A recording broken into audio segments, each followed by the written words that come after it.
Hello दोस्तों, आप सबका स्वागत है एक बार फिर से एस्ट्रो गुरु कृष्ण चैनल पर।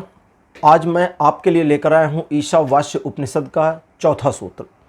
तो इसके पहले ईशावास्य उपनिषद के ऊपर 4 वीडियोस ऑलरेडी आ चुके हैं, पब्लिश हो चुके हैं, जो मेरे चैनल पर हैं।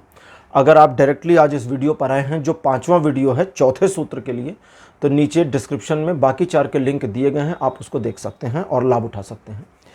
तो चलिए चौथे सूत्र को लेते हैं। चौथा सूत्र है, अनेज देकम मनसो जीवयो नयन देवा आपनुवन पूर्वमर्शत तद्धावतो न्यानत्येति तिष्ठत अस्मिन नपो मतिरिश्वा दधाति। एक बार हम इसमें जो बुक में मीनिंग दी है उसको देख लेते हैं, उसके बाद मैं इसकी व्याख्या आपको बताता हूँ कि इसमें एक्चुअली ऋषि क्या कहना चाहते हैं। देखिए, उपनिषद के बारे में ये समझें कि ये गूढ़ रहस्य हैं। गूढ़ मतलब बहुत गहरा और गंभीर।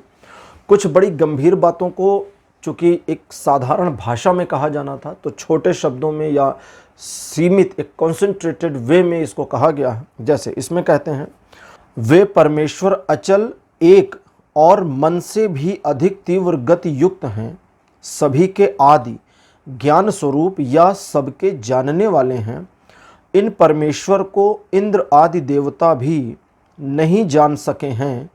वे पर ब्रह्म पुरुषोत्तम परमेश्वर दूसरे दौड़ने वालों को स्वयं स्थित रहते हुए ही अतिक्रमण कर जाते हैं। उनके होने पर उन्हीं की सत्ता शक्ति से वायु आदि देवता, अग्नि आदि देवता, जल वर्षा आदि क्रिया संपन्न करने में समर्थ होते हैं। अब इसको समझें, ये बड़ा गूढ़ है, मतलब मीनिंग से ही समझ गए होंगे कि बहुत गहरी, गंभीर और कुछ ऐसी बातें कही गई हैं जो शायद समझ में ना आए। तो सूत्र कहता है कि ईश्वर गतिमान है। ठीक है, ईश्वर गतिमान है। तो ईश्वर जो गतिमान है वो आत्म स्वरूप है। इसमें यहां पर आया है कि ज्ञान स्वरूप या सभी के जानने वाले हैं। ईश्वर को एक प्रकार से, ईश्वर को समझे तो ज्ञान कहा गया है यहां पर। और ईश्वर ही एक ऐसा तत्व है जो सर्वत्र विद्यमान भी है, जैसा कि इसके पहले के सूत्रों में भी आया था, अगर आपने सुना होगा वो। तो चूंकि ईश्वर सर्वत्र विद्यमान है, क्योंकि समग्र ईश्वर से ही ये समग्र जगत उत्पन्न हुआ है, तो जो चीज़ ईश्वर से ही आई है उसमें ईश्वर का भाव और कण और उनका एक तरह से प्रेजेंस न हो, यह असंभव है। क्योंकि दुनिया को ईश्वर कहीं और से तो लाए नहीं, उन्होंने स्वयं से ही इसको निकाला है। और चूंकि ये उनसे ही निकल कर दुनिया आई है, तो ये उनसे ही परिपूर्ण है, उनसे ही आच्छादित है हमेशा। तो ईश्वर एक ऐसा तत्व है जिसको वेदों ने या उपनिषदों ने आत्म तत्व कहा है। आत्मा का एक ऐसा तत्व जिसको साइंस के लैंग्वेज में गॉड पार्टिकल्स कहते हैं। अभी उसकी खोज भी हुई थी, तो उस पर अभी और भी बहुत सारी रिसर्च बाकी है। स्विट्जरलैंड की जो सन लेबोरेटरी है, उन्होंने खोज करी थी, उस पर नहीं जाएंगे, विषय भटक जाएगा। तो उपनिषद कहते हैं कि वह आत्म तत्व, वह ईश्वर गतिमान से अधिक गतिमान है। जिसको हम गतिमान माने, हम सबसे तेज गति किसकी मानते हैं? मन की। हम यहाँ पृथ्वी पर हैं। आप सोचिए, मेरा मन जुपिटर पर है, बृहस्पति ग्रह पर, आपका मन पहुँच गया। आप सोचिए, सौरमंडल के पार मेरा मन निकल गया है, तो आप आंखें बंद करके फील कर सकते हैं कि सौरमंडल छूटा जा रहा है और आपका मन आगे बढ़ रहा है। आपके मन की गति को कोई पकड़ नहीं सकता। कहा गया है कि मन सबसे ज़्यादा गतिमान है, सबसे ज़्यादा तेज है। युधिष्ठिर से महाभारत में यक्ष ने जब प्रश्न किए थे, तो एक प्रश्न था कि सबसे तेज गति किसकी है? युधिष्ठिर ने कहा था मन की है। युधिष्ठिर और यक्ष की कहानी कभी लेकर के आऊँगा, उसमें बहुत सारी चीज़ें हैं जो बतानी भी हैं। इस चैनल पर और भी कहानियाँ अपलोड की गई हैं, उसका भी लाभ उठाएं। तो सबसे ज़्यादा गतिमान, मन से भी ज़्यादा गतिमान ईश्वर है। गतिमान जितना हम, यानी कि जिसको हम स्पीडी से स्पीडी मान लें, उससे भी ज़्यादा स्पीड ईश्वर की है। लेकिन यहाँ विरोधाभास स्वरूप कहता है कि लेकिन वे अचल हैं, एक हैं। अचल मतलब वो जो कभी चलते नहीं हैं, स्थिर हैं। और स्थिरता वो ऐसी स्थिरता नहीं है कि आज स्थिर है तो कल हिल जाएंगे, कल चल, वो स्थिरता भी परिपूर्ण है। ये दोनों विरोधाभासी तत्व, दोनों विरोधाभासी बातें एक ही सूत्र में आई हैं। ये कैसे हो सकता है? इस सूत्र की व्याख्या करने से पहले मैं इस पर सोच रहा था, मतलब इस वीडियो को शूट करने से पहले, बाकी जब दिन भर के काम मेरे चल रहे थे, तो मन के, मेरे विचारों के एक हिस्से में ये विचार चल रहा था कि इसको मैं इजीली कैसे समझाऊं, क्योंकि ये तो बड़ी कंट्राडिक्ट बात हो गई। आपकी जो भी उम्र हो, इसी से समझा सकते हैं और बहुत आसानी से। एक छोटा बच्चा जिसकी एज बढ़ती जाती है, उस बच्चे को अपनी एज का पता कैलेंडर से और फैमिली के बताने से या लोगों के बताने से चलता है। आज अगर आप 40 साल के हैं तो सोचिए कि क्या सचमुच आप 40 के हैं। कभी कभी कुछ लोगों को आश्चर्य होता है, कभी कभी फैमिली वाले या रिलेटिव्स कहते हैं कि अरे 40 साल के हो गए, 25 साल के हो गए, 15 साल के हो गए। अब इस एज के अकॉर्डिंग बिहेवियर करो। छोटे बच्चे जब 15 साल के होते हैं तो कहते हैं 15 साल के हो गए, इस अनुरूप बिहेव करो, व्यवहार करो। जब आप 25-30 के हो जाते हैं और कुछ बचकानी हरकत करते तो मम्मी कहती अरे 30 साल के हो गए, अब तो बचपना छोड़ो। और जब आप 50 साल के हुए होते हैं तो वाइफ कह रही होती है या वाइफ को हस्बैंड कह रहा होता है कि अरे 50 साल उम्र हो गई यार तुम्हारी, अब तो बुढ़ापे की ओर जा रही हो, अब कहाँ तुम तैयार होकर के सज धज के जाओगी। लेकिन अगर अपने आप को देखें तो ये शरीर आपका उम्र में जा रहा है, एज इस बॉडी की बढ़ रही, लेकिन अंदर कुछ ऐसा है जो स्थिर है, रुका है। ये उतना ही स्थिर है, जब आप सोचेंगे तो भले आप 50 साल के हों या 40 के हों या 60 के हों, आप अपने उस रूप को अभी भी फील कर सकते हैं जब आप स्कूल में थे। और कभी कभी आपको आश्चर्य होगा कि बताओ आज हमारी एज इतनी हो गई, एक दिन तो हम स्कूल में थे, बच्चों की तरह दुबले पतले से थे। मिरर में रोज खुद को देख रहे हैं, लेकिन इस बदलाव के हम साक्षी नहीं हैं, स्वयं के बदलाव के हम साक्षी नहीं हैं। दूसरे हो सकते हैं लेकिन हम साक्षी नहीं हैं, हम विटनेस भी नहीं हैं। क्यों? क्योंकि हमारे भीतर की जो आत्मा है वो रुकी हुई है, उसकी एज नहीं बढ़ रही, उसकी एज नहीं भग रही, सिर्फ हमारे बॉडी की, हमारे शरीर की एज बढ़ती जा रही है। तो आत्मा रुकी है, लेकिन जो आत्मा है, अब इसको समझें, ये अचल हो गई। इसका मतलब ये स्थिर भाव में है। गाड़ी का पहिया होता है, पहिया घूम रहा होता है, पहिया के बीच का जो एक सिरा होता है, जिसके एक रॉड होती है जिस पे दोनों पहिए लगाए गए होते हैं, वो रॉड रुकी होती, वो रॉड नहीं घूमती। अगर वो रॉड भी घूमे पहिए के साथ साथ तो समस्या हो जाएगी। समय सापेक्षता का सिद्धांत, थ्योरी ऑफ टाइम रिलेटिविटी कहती है, ये भी बहुत गूढ़ विषय है जो आइंस्टाइन ने समझाया था। आइंस्टाइन ने कहा था दुनिया में 10 लोग जानते हैं इसका मीनिंग, बाकी किसी को समझ में नहीं आएगी। लोग पढ़ लिए, उनको लगता है समझ गए, लेकिन समझे कुछ नहीं। जो घड़ी है, जैसे कहते हैं ना, समय दौड़ रहा है, समय भाग रहा है। हम चल रहे हैं, हम आगे जा रहे हैं, समय कहीं नहीं जा रहा, समय स्थिर है। हमारी उम्र आगे जा रही, समय भी अगर आगे जाए तो हमारी उम्र काहे बढ़ेगी? फिर तो बढ़िया बात हो गई ना कि हमारी एज 1 साल आगे गई, टाइम भी 1 साल आगे चला गया, हमारी एज जहाँ की तहाँ, जस की तस। पॉइंट पर समझे कि इस पॉइंट से इस पॉइंट तक आना है, point A point B, point A से हमारी एज आगे जाती है पॉइंट बी की ओर। अब पॉइंट ए से पॉइंट बी की ओर हमारी एज जाने में साल भर का समय लगता है, और समय भी 1 साल आगे चला जाए तो पॉइंट ए पर जो टाइम था वो टाइम पॉइंट बी पर आके मिल जाएगा और हमारी एज नहीं बढ़ेगी। तो हमें समय को स्थिर रखना होता है, घड़ी को चलाना होता है, तभी समय हम, मतलब जिसको हम टाइम कहते हैं ना, वो तभी हमें आगे जाता हुआ दिखेगा। समय अगर स्थिर नहीं होगा तो बहुत बड़ी समस्या हो जाएगी।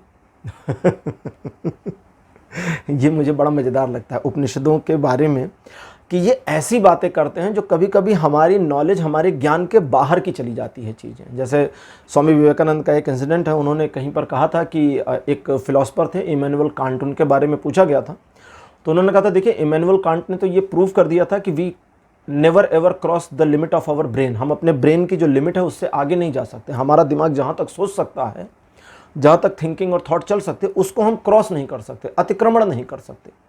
और साथ ही साथ विवेकानंद जी ने यह भी कहा था कि इस एक प्रश्न पर कि हमारी बुद्धि के पार क्या है, इसी एक प्रश्न पर पूरा इंडियन फिलॉसफी स्टैंड करती है, खड़ी है। तो ये कहते हैं कि वे अचल से अचल हैं, रुके हैं, और गतिमान से गतिमान हैं। दोनों कंट्राडिक्ट बातें एक साथ एक ही समय में चल रही हैं। अगर अब जैसे अचलता क्या है और गतिमान क्या है समझें। ईश्वर की जो गति है, ईश्वर जिस तरीके से गति करते हैं वो मन की पकड़ से बाहर है। मन कितना भी तेज चले ईश्वर को नहीं पकड़ सकते। ईश्वर को यदि पकड़ना है, ईश्वर को कैच करना है, ईश्वर को जानना है, तो हमें उनके अचल स्वभाव को समझना होगा। और यहाँ पर उपनिषद कहते हैं कि इंद्र आदि देवता भी और महर्षि गण भी उनको पूर्ण रूप से नहीं जानते, क्योंकि जितने तीव्र वेग युक्त मन, बुद्धि, इंद्रियां अथवा वायु देवता आदि हैं, उनसे कहीं आगे परे वो हैं। आज साइंटिस्ट कहते हैं कि सबसे तेज स्पीड है लाइट की। अगर कोई पैरामीटर है नापने का तो लाइट ईयर है, प्रकाश की गति है, क्योंकि प्रकाश 1 सेकंड में अप्रॉक्सीमेटली 3 लाख किलोमीटर, 3 लाख से थोड़ा कम है, 3 लाख मान के चलें कि 3 लाख चलता है, 3 लाख किलोमीटर 1 सेकंड में। और वैज्ञानिक अब ये दावा भी करते हैं, मानते भी हैं कि जो हमारे ब्रह्मांड का विस्तार हो रहा है वो प्रकाश की गति से कई गुना तेजी से हो रहा है। और वे मानते हैं कि शायद वो और तेज हो, हम अभी ठीक से कुछ कैलकुलेशन कर नहीं सकते, क्योंकि वो कैलकुलेट करने का कोई पैरामीटर है नहीं, तो वो हमारे कैलकुलेशन से बाहर चला गया है। तो ये भी कहते हैं उपनिषद कि जहाँ पर सभी लोगों की गति धीमी होती है, वहाँ ईश्वर की गति उससे तेज होती है। क्यों? क्योंकि ईश्वर आपसे आगे की सोच रखते हैं, आगे की चीज़ों को मैनेज कर रहे होते हैं। ईश्वर एक ऐसी एक तरह से समझे तो परिक्रमा पथ पर होते हैं जो हमारी पकड़ से बाहर है, लेकिन ईश्वर वहीं बीच में स्थिर है, उसी रॉड की तरह जो पहिए के बीच में लगी है, ताकि चीज़ें चल सकें। अगर ईश्वर अपने आप में अचल नहीं होंगे तो ये विश्व उनके चारों ओर घूम नहीं सकता। और इसीलिए विज्ञान भैरव तंत्र में पार्वती कहती है कि हे शिव, इस पूरे संसार की धुरी क्या है? धुरी का मतलब हो गया वही रॉड जिसके ऊपर ये पूरा संसार चक्र घूम रहा है। कहते हैं ना संसार चक्र, ईश्वर धुरी है और संसार एक चक्र है। अब यहां पर है कि ईश्वर को जानने के लिए स्थिरता लानी पड़ेगी, यानी मन को छोड़ करके आपको आना पड़ेगा, तभी आप उनको जान सकते हैं। और यहां आगे इसमें कहते हैं कि देवता आदि में, मतलब सूत्र पे ही पहली बार हम कायम रहते हैं, देवता आदि में जो शक्ति है वह शक्ति उनसे ही आती है। जल आकर्षण, जल वर्षण, प्रकाशन यानी सूर्य का प्रकाश, हवा का चलना, आग का जलना, ये जितनी भी दैवीय चीज़ें हैं जो हमारे कैच में नहीं, हमारे कैच से बाहर हैं, ये सब उन्हीं के द्वारा संचालित होती हैं, उन्हीं की शक्ति से चलती हैं। अब ये कैसे होता है? क्योंकि किसी भी चीज़ को चलने के लिए एक वैक्यूम चाहिए, एक खाली जगह चाहिए। अगर खाली जगह नहीं होगी तो कोई चीज़ चल नहीं सकती। आग फैलती कहाँ पर है? जहाँ आग नहीं है वहीं फैलेगी। जिस जगह पर आग लगी है, अब आप सोचें कि उसी उतने दायरे के अंदर आग रहे और बाहर ना जाए, तो ये नहीं होगा, क्योंकि आग खाली जगहों को कवर अप करती है। पानी भी ऐसे ही करता है, हवा भी बिल्कुल ऐसे ही करती है। जब हवा नहीं चल रही है आपके एरिया में, इसका मतलब आपके एरिया में हवा का सघन क्षेत्रफल जो है वो पूरा बना हुआ है, हवा है वहाँ पर, इसलिए दूर से हवा वहाँ नहीं आ रही। जब वहाँ खाली हो जाएगा, जब वहाँ हवा नहीं होगी आपके एरिया में, तो दूर से हवा आएगी आपकी ओर, और दूर से हवा का आना उस वैक्यूम को, उस खालीपन को भरने की कोशिश करना ही हवा का चलना हो जाता है। लेकिन ईश्वर को इस तरह की जरूरत नहीं है, क्योंकि पहला सूत्र क्या कहता था कि जो पूर्ण है उसी से संपूर्ण निकला है। और अगर ईश्वर परिपूर्ण है तो वो किसी खोज में नहीं है। हवा वैक्यूम की खोज में है, जहाँ वैक्यूम है वहाँ चली जाएगी। आग एक खाली जगह, एक ऐसी चीज़ की खोज में है जहाँ उसे उस चीज़ को अपने अंदर समेटना है। हर चीज़ किसी न किसी चीज़ को खोज रही है इस दुनिया में। ब्रह्मांड भी पूरा घूम रहा है, सौरमंडल घूम रहा है, आकाश गंगाएं घूम रही हैं। अभी साइंटिस्ट कहते हैं कि हमारी जो मिल्की वे है ये एंड्रोमेडा जो दूसरी गैलेक्सी है उससे टकराएगी करोड़ों अरबों सालों के बाद में, क्योंकि दोनों गैलेक्सीज एक दूसरे की ओर टकराने के लिए आ रही हैं। तो हर चीज़ गतिमान है, लेकिन एक चीज़ स्थिर है और वो है ईश्वर तत्व। ईश्वर स्थिर हैं और उनकी स्थिरता की वजह से ही गतियाँ बनी हुई हैं। इस वजह से वे अचल से अचल हैं, लेकिन चूंकि मन उनको पकड़ नहीं सकता, मन सबसे गतिमान है, मन उनको कैच नहीं कर सकता, इसलिए वो मन से भी अधिक वेगवान भी हैं। और कहते हैं कि देवता और महर्षिगण उनको पूर्ण रूप से नहीं जान पाते। और गीता के 10वें अध्याय के दूसरे श्लोक में ये बात भगवान कृष्ण ने कहा भी है। गीता में कृष्ण कहते हैं कि न मे विदुः सुरगणाः प्रभुवम न महर्षयः अहमादिर ही देवानाम महर्षिणाम च सर्वशः। इसका अर्थ है यहाँ पर कि मेरी उत्पत्ति अर्थात लीला से प्रकट होने को, ये लीला यहाँ इसलिए मैंने गीता का भाव दिया। लीला, भगवान हमारे यहाँ सनातन में भगवान जब भी आए हमने उसको उनका आना नहीं कहा, हमने कहा लीला थी, ये एक खेल था, एक प्रपंच था, और इससे उनके लिए इससे ज़्यादा कुछ नहीं। उन्हें इसकी ज़रूरत नहीं, फिर भी उन्होंने अपने आने को स्वीकार किया। और उनका आना, उनका जाना, उनका सारे कर्म करना, ये सिर्फ एक प्रपंच था, एक खेल जैसा था। अब खेल क्यों था वो भी बता देता हूँ अभी। तो इस लीला से प्रकट होने को ना देवता जानते हैं ना महर्षि, और आगे कहते हैं क्योंकि सब प्रकार से देवताओं और महर्षियों का आदि कारण भी मैं ही हूँ। नासदीय सूक्त कहते हैं कि जब जगत में कुछ नहीं था तब क्या था, जब ये अगध अगाध अगम में जल नहीं था।